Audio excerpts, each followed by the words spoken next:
أعوذ بالله من الشيطان الرجيم بسم الله الرحمن الرحيم الحمد لله رب العالمين والصلاة والسلام على رسولنا محمد وعلى آله وصحبه أجمعين.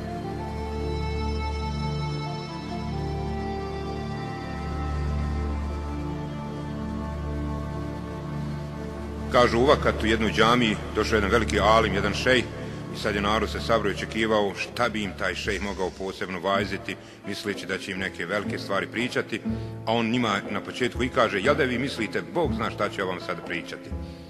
A on im veli: da vi meni doneste jedan lavor i jednu flašu vode, pa ću vam na osnovu toga kazivati. Ljudi donesu i uzme on punu flašu vode i saspe onaj lavor i kaže: ima li što u ovoj flaši ili ostalo vode? Kažu: nema. Nakon nekoliko sekundi ponovo nagme flašu, kad ono nekoliko kapi izađe iz one flaše vode i veli: jeste li vidjeli, kaže, kako je stakla, izađe nekoliko kapi, a koliko će izaći iz mokraćne cijevi kad čovjek, recimo, kaže, vrši malu nuždu.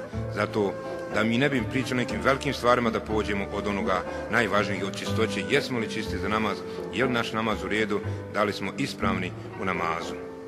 Pa je zato vrlo važno kad vršimo malu nuždu da sačekamo da se okapa, a poslije toga da obavezno vodom popršćemo, tako da ako bi koja kap postala da voda nadjača mokraću, jer mokraća je nešto što je najnečistije. Dosta ljudi klanja čitav život, a možda nikada nisu čisti, nemaju abdesta, a Allah prima samo ono što je čisto.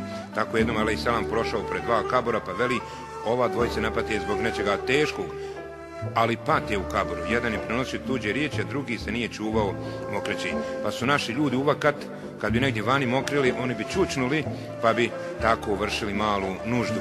Čak su imali onim svojim šarvalama jedan otvor kako bi lakše vršili malu nuždu. A duplo je korisnije kad smo već kod male nužde, da kažem, kada čovjek vrši nuždu sjedeći. Zašto danas puno ljudi oboljeli od prostati? Zato što stojeći vrše nuždu, jer onaj mjehur mokraćni se slabo prazni kada se vrši to stojeći, a kad se radi sjedeći bolje se prazni, ne ostaje onaj talog i plus neće se uprskati. Zato su naši stari ljudi imali taj fini običaj.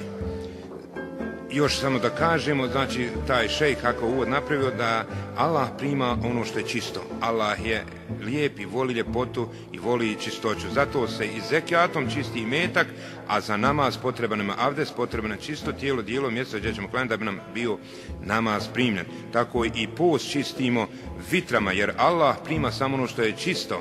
Tako da sadakom čistimo post i imetak, a za namaz moramo biti čisti kad je riječ o abdestu, da vodimo računa o posebno kad je u pitanju mala nužda. Eto, poslanik nas je svemu podučio, pa i o tome kako ćemo vršiti malu i veliku nuždu.